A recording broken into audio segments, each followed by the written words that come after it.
Zakaria pasal yang ketiga.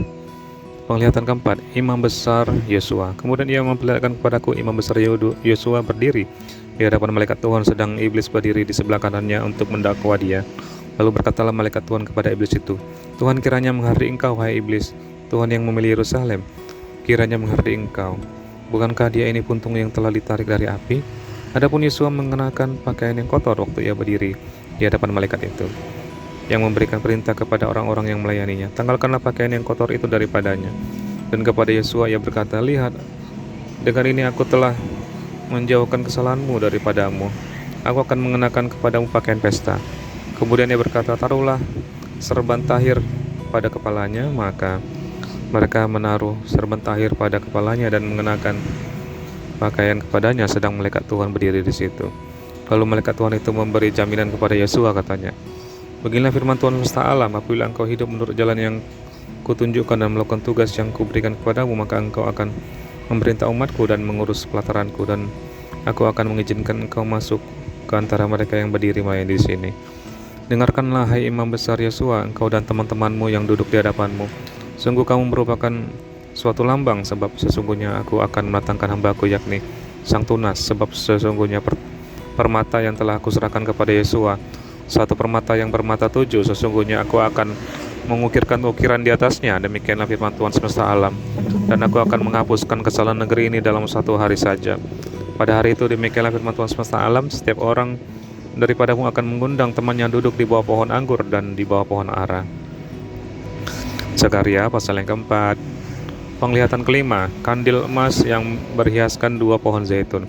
Datanglah kembali malaikat yang berbicara dengan aku itu, lalu dibangunkannyalah aku seperti seorang yang dibangunkan dari tidurnya.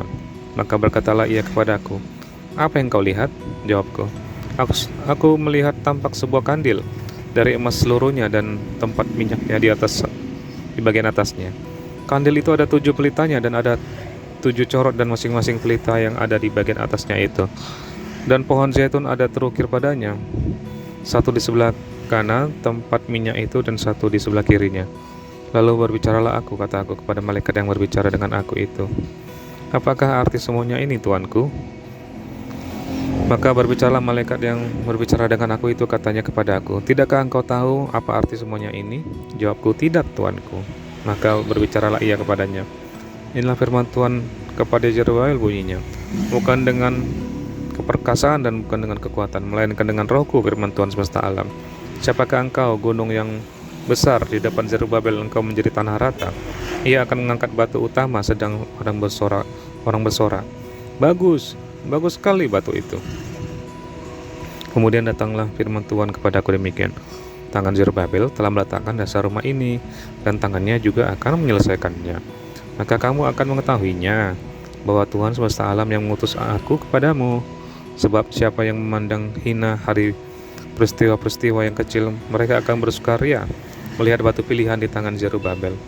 Yang 7 ini adalah mata Tuhan yang menjelajah seluruh bumi. Lalu berbicaralah aku kepadanya, apakah arti kedua pohon zaitun yang di sebelah kanan dan di sebelah kiri kandil ini? Untuk kedua kalinya berbicaralah aku kepadanya, apakah arti kedua dahan pohon zaitun yang di samping kedua pipa emas yang menyalurkan cairan emas dari atasnya itu? Ia menjawab aku, tidakkah engkau tahu apa arti semuanya ini? Jawabku, tidak, tuanku. Lalu ia berkata, inilah kedua orang yang diurapi yang berdiri di dekat Tuhan seluruh bumi.